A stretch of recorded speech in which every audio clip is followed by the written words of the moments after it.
민주당이 35조 원 규모의 슈퍼 추경을 제안한 그런 상황인데요. 여기에 전 국민 25만 원 지급, 뭐 이재명 대표의 또 트레이드마크 아니겠습니까? 이게 이제 예산에 포함되면서 국민의힘이 이거야말로 진짜 포퓰리즘 중에서도 악성이다 이렇게 이제 거세게 비난하고 있는 그런 상황인데 두 분의 생각은 어떠세요?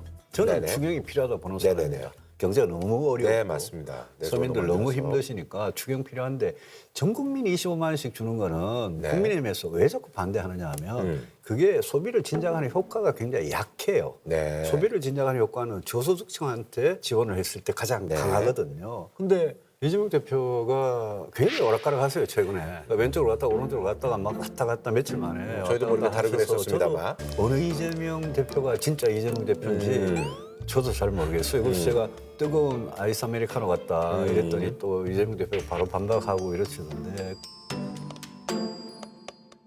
근데 예산 편성권은 정부한테 있잖아요. 네. 그 야당이 편성한 건 아니니까 서로 다투다가 시간 허비하기보다는 최상목 권한대행이 정부에서 전 국민 25만 원 지급하고 또 이재명 대표 트레이드마크 중에 하나가 지역화폐거든요. 네네네. 그거 두 개는 빼고 그 대신에 저소득층 자영업자 서민들 지원은 굉장히 강화를 한 그런 추경을 저는 최상목 권한대행이 만들어주면 좋겠어요. 네. 네. 25만 원 재난지원금에 대해서는 의견이 다를 수 있죠. 네. 그 전 국민한테 주는 게 맞냐, 더 어려운 사람들한테 선별적으로 주는 게 맞냐는 네. 의견 차이가 있을 수 있다고 저는 봐요. 근데 안 줘도 된다, 포기할 수 있다, 양보할 수 있다 해놓고 그럼 또 넣냐 이런 얘기인데 그것도 전 두 개가 그렇게 모순돼 보이지는 않아요. 내 생각은 이거 했으면 좋겠는데 협상 과정에서 난 빠져도 좋다. 이걸 전제로 하는 거잖아요. 근데 그것 때문에 못하겠다고 하는 국힘의 태도는 이해를 못하겠어요. 아니죠. 좋다 그래 하자. 근데 대신에 당신이 말하는 그거는 네가 양보한다고 했으니 협상 과정에서 우리는 빼면 좋겠다라고 할 거다 이렇게 하면 되잖아요. 그런데 국힘은 이재명 대표가 뭐라고 얘기한 거 무조건 안 하겠다는 거야. 아니 170을 가진 야당 대표가 뭘 하나 주장하면 협상의 파트너로서도 존중해야 되는 거 아니에요? 이수석 말씀하신 것 중에 제가 동의하는 거는 그거를 집어가지고 반대하면서 그것 때문에 추경을 안 하겠다라는 국민의힘 태도는 잘못된 거예요. 예, 그래서 하는 게 옳아요.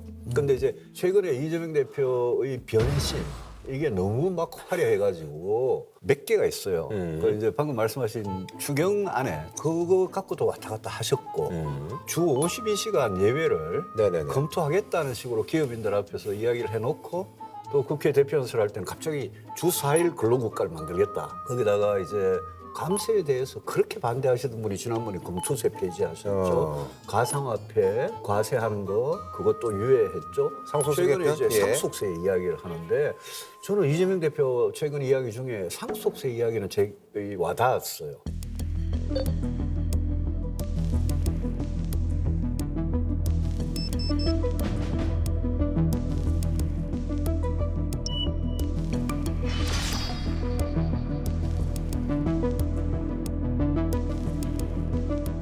그래서 이재명 대표 저렇게 왔다 갔다 할 때 딱 잡아가지고 추경이든 상속세 완화든 처리해도 여당 괜찮겠다 입장에서는 싶은 그런 생각은 들어요. 그렇죠. 네. 그런 거예요. 네. 그러니까 어떻게 보면 국민의 입장에서는 이재명 대표가 이른바 우클릭한다.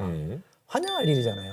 그동안 너무 왼쪽으로 갔다고 비판했기 때문에 오른쪽으로 하면 좋아할 일이고 그리고 또 하나는 이재명 대표만 탓할 일은 아니다고 저는 보는 게 뭐냐면 예를 들면 국민연금 개혁하자는 것도 국회에서 해가지고 야당이 양보하니까 언제 우리 그거 하자 그랬냐 그것도 차버렸단 말이에요. 야당이 그럴 수는 있다고 쳐요.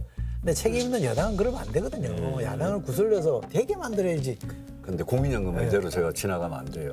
아니, 워낙 그건 아니 알겠는데. 국민연금은 그거는 더 내고 더 받는 쪽으로 국민연금이 가버리면 이게 연금 고갈 시점을 고작 몇 년밖에 연기를 못하는 거예요. 근데 시큰 개혁한다 그래놓고 미래 세대한테 빚을 다 넘기는 국민연금 개혁을 저는 9%에서 좀 더 내고 지금 받는 거하고 똑같이 받는 쪽으로 가면 저는 언제든 동의할 수 있어요. 근데 저는 아니, 좀 받아들여요. 안에 대해서가 문제가 아니라 처음에 얘기했던 거 말을 바꿨다 이 말이지.